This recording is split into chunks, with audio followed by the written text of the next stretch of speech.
ক্যাপ্টেনের আগে আমি ভাইস ক্যাপ্টেন নির্ধারণ করতে চাই। কারণ আমার কাছে মনে হয় যে আপনি যখন ভাইস ক্যাপ্টেন নির্ধারণ করবেন, that means you are thinking about the future. আপনি ফিউচার নিয়ে চিন্তা করছেন।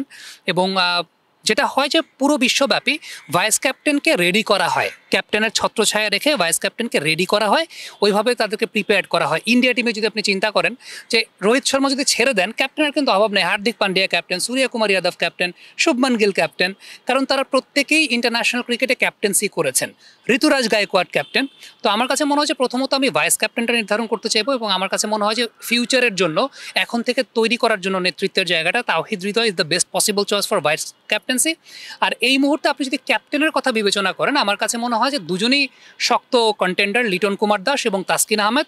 তবে লিটন কুমার দাসের সাদা বলের ক্রিকেটে ফর্মটা একটা বিবেচনার বিষয় অবশ্যই আছে। যদিও বিপিএলে তিনি রান পেয়েছেন, কিন্তু ইন্টারন্যাশনাল ক্রিকেটে টি-20তে এখনও ওই যে লাস্ট ওয়েস্ট ইন্ডিজ সিরিজে কিন্তু ওইরকম ভালো করতে পারেননি। সো নেক্সট একটা তো কনসার্নের জায়গা আছে যে আসলে ইন্টারন্যাশনাল স্ট্যান্ডার্ডের বোলিংয়ের এগেনস্টে লিটন কুমার দাস আসলে কি ফর্মে আছেন কিনা।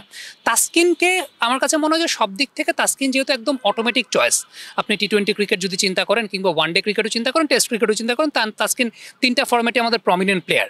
তো আলটিমেটলি এখনকার সময়ের জন্য আপনি তাসকিন আহমেদকে চাইলে ক্যাপ্টেন্সি দিতেই পারেন।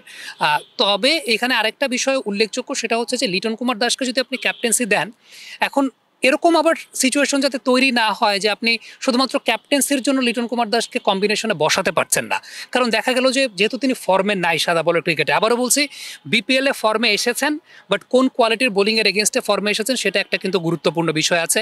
উনি রাজশাহীর সঙ্গে সেঞ্চুরি করেছেন, আমরা দেখতে পেয়েছিলাম। সো ওই টিমের বোলিং লাইন আপটা কেমন সেটা আমরা প্রত্যেকেই জানি। আবার আমরা দেখতে পেয়েছি টপ 4 টিম যেটা বিপিএলের ছিল, টপ 4 টিমের এগেনস্টে কিন্তু লিটনের পারফরমেন্সটা এই বিপিএলে ভালো ছিল না। সো অনেক কিছু বিবেচনা করার জায়গা আছে যে আমরা কি ফেক কনফিডেন্সটা পাচ্ছি কিনা। আমার কাছে ব্যক্তিগতভাবে মনে হয় Taskin Ahmed is the best possible choice currently. তবে আমি চাইবো যে ফিউচার ক্যাপ্টেন্সি বা ফিউচার লিডারশিপটা রেডি করে রাখার জন্য তাওহিদকে ভাইস ক্যাপ্টেন্সি দেওয়া উচিত। বাংলাদেশ ক্রিকেট বোর্ডের মধ্যে একটা সিদ্ধান্ত রয়েছে, পিঙ্ক বলের টেস্ট হবে বিসিএল, যেটা পরবর্তী রাউন্ডটা। সেই পিঙ্ক বলের টেস্ট নিয়ে অনেক কথা হচ্ছে। আসলে পিঙ্ক বলের টেস্ট খেললে আসলে ক্রিকেটারদের আসলে লাভটা কোথায় হবে, বা ক্রিকেটের বাংলাদেশের ক্রিকেটের চেঞ্জটা আসলে কোথায় আসবে?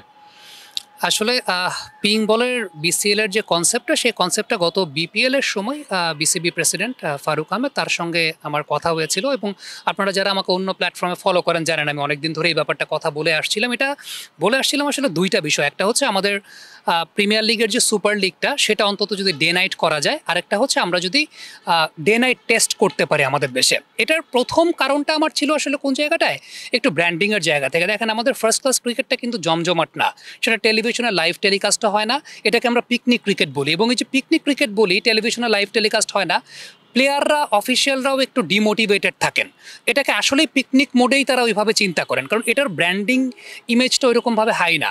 সো আমার ইনিশিয়াল চিন্তার জায়গা ছিল যে যদি আমরা এরকম ডে নাইট বিসিএল করতে পারি, সেটা কিন্তু ব্র্যান্ড ইমেজের জায়গা থেকে অনেকাংশে এগিয়ে যাবে।